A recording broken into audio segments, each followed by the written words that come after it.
रुको जरा सबर करो बेटी जा पप्पा खाई जाओ रे मारी तो सुनो थोड़ी सी अतिकाल तो बोलिया कोई नहीं सुनिया अब कह दो काई कहो हाँ अब क्या रे भाई पंद्रह तो थंगानु फैसलो कर दियो अब मारी सुन जाओ ठे रवाना हो जाओ रखन नालो मैं निकाल नालो मैं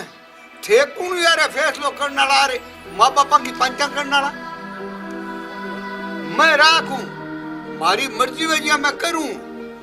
मैं मारा डेन डोगरे सागेरा थाने मागे सागे रहनु वनी जरा माँ की सेवा करनी पड़ी और यो कर नहीं सर इस सज्जन को क्या तकलीफ है भाई? सच्ची बात है मैं मारे बेटा ना कहूं कि घर मारो खेत मारो जक्की भी चीज है नी जी सब मारी है मैं तोरी करी ए मजा ही करिया उन आज बीरने का बर्तन बांटे आज पकड़ा बांटे माड़ा ही फोड़िया सगड़ा और अभी तो रुको, क्लाइमैक्स अभी बाकी है।